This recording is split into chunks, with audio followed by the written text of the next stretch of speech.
जय जय रघुवीर समर्थ. श्रीमत दासबोध दशक 16वा तत्वान्वयाचा समास दुसरा. सूर्यस्तवन निरूपण नाम. श्रीराम समर्थ. धन्य धन्य हा सूर्यवंश, सकाळ वंशामध्ये विशेष. मार्तंड मंडळाचा प्रकाश फाकला भूमंडळी. मागील आठवड्यापासून नवीन दशक तत्वान्वयाचा सुरू झालेला आहे. तर तत्वान्वय म्हणजे जीवनातील परमतत्वाशी संबंध जोडून दाखवणे, ते तत्व समजावून सांगणे आणि ते जीवनाशी कसे जोडले आहे हे स्पष्ट करणे म्हणजेच तत्वान्वय. मागील आठवड्यात आपण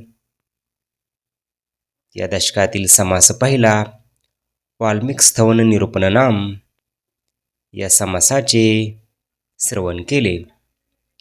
चालू आठवड्यापासून या दशकातील समास दुसरा, सूर्यस्थवन निरूपण नाम सुरू झालेला आहे. या समासाच्या पहिल्या ओळीत श्री समर्थ सांगतात की या जगात अनेक वंश आहेत, पण या सर्वांमध्ये सूर्यवंश हा विशेष असल्याने तो खरोखरच धन्य आहे.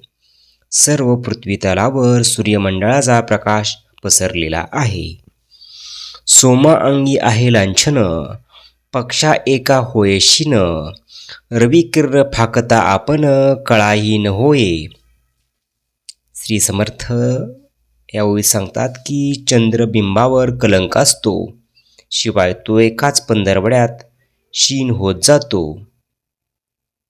सूर्यांच्या किरणाचा प्रकाश सर्वत्र फाकला की तो कळाईन आणि निस्तेज होतो.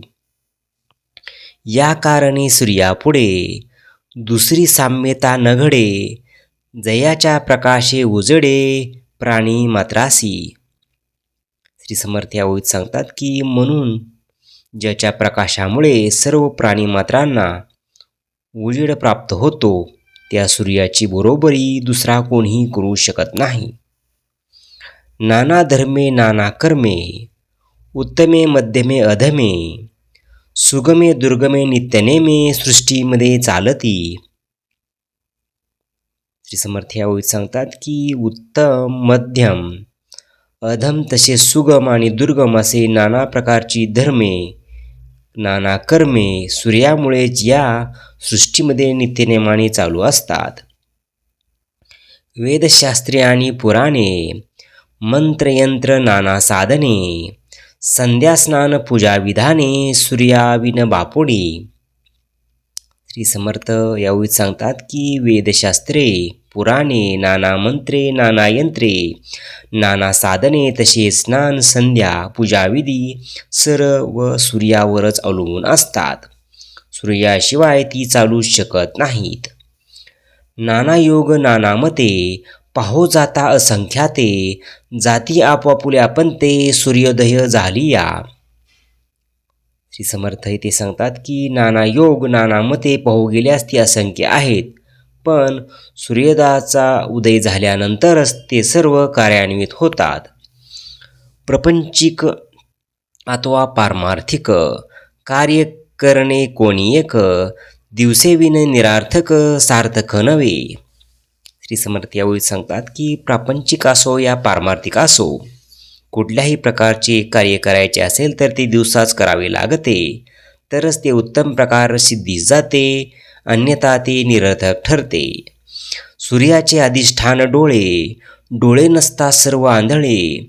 या कारणे काहीच न चले सूर्यबिन. श्री समर्थ यावेळी सांगतात की सूर्याचे अधिष्ठान प्रत्येक प्राणीमात्राच्या डोळ्यात असते. डोळे नसतील तर सर्वच आंधळे म्हणावे लागतील, म्हणून सूर्याशिवाय काहीच चालत नाही. मनाला अंध कवित्वे करती, तरी हेची सूर्याचीच गती. थंड झाली आपुली मती, मतीप्रकाश कैसा.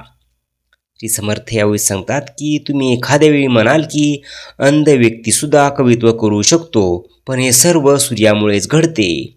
आपली बुद्धी जर गारडली तर आपल्या बुद्धीचा प्रकाश कसा पडेल? उष्ण प्रकाश तो सूर्याचा, शीतप्रकाश तो चंद्राचा, उष्णत्व नसता देहाचा घात होय. श्री समर्थ यावेळी सांगतात की सूर्याचा प्रकाश उष्ण असतो, चंद्राचा प्रकाश शीतल आणि थंड असतो. देहाच्या ठिकाणी उष्णता नसेल तर देह टिकू शकत नाही, त्याचा नाश होईल. या कारणे सूर्यविन सहसा न चले कारण, श्रोते तुम्ही विचक्षण शोधून पहा. हरिहराच्या अवतार मूर्ती, शिवशक्तीच्या अनंत व्यक्ती, यापूर्वी होता गबसती आता हे आहे. श्री समर्थ म्हणतात की सूर्याशिवाय सहसा काहीच कार्य होत नाही. हरिहराच्या अवतार मूर्ती तसेच शिवशक्तियुक्त अनंत व्यक्ती यांचे अवतार होण्यापूर्वीही सूर्य होता आणि आताही तो आहेच. जितुके संसारेशी आले तितुके सूर्याखाली वर्तले, अंती देह त्यागून गेले प्रभाकरा देखता.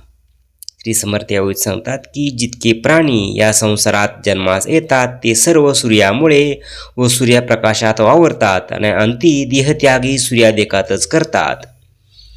चंद्र अलीकडे झाला, क्षीरसागरीमधून काढिला, 14 रत्नामध्ये आला बंधू लक्ष्मीचा.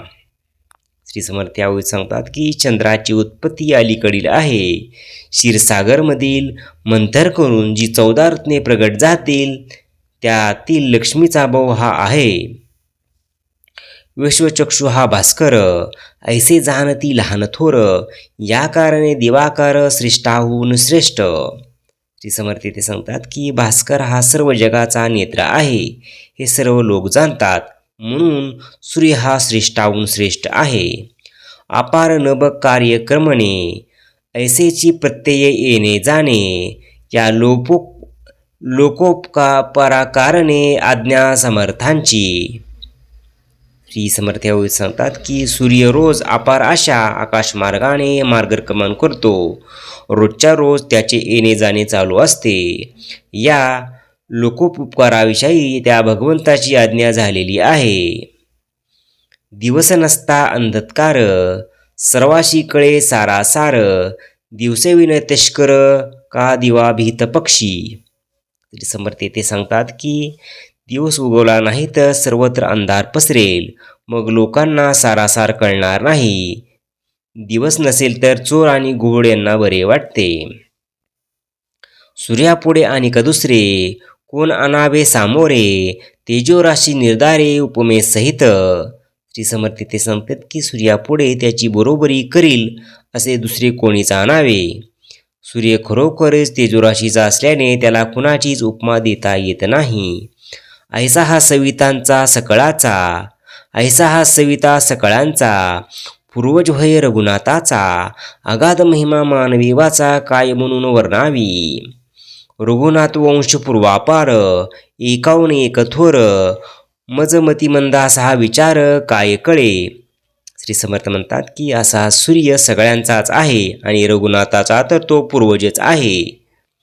रघुवंश सूर्यवंश हा खूप पुरातन असून त्यात एकाहून एक थोर पुरुष होऊन गेले. श्री समर्थ म्हणतात की मी तर मतिमंद आहे, त्यांची थोरवी मला कशी कळेल. रघुनाथाचा समुदाव, तेथे गुंतला अंतर्भाव, म्हणून वर्णिता महत्व वाग्दुर्बळ मी.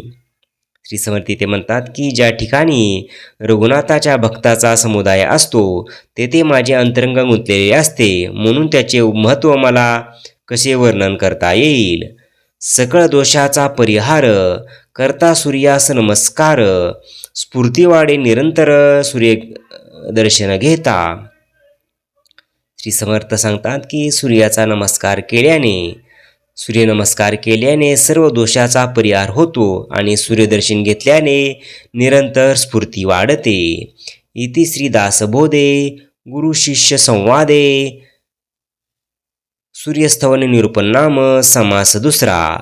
जय जय रघुवीर समर्थ.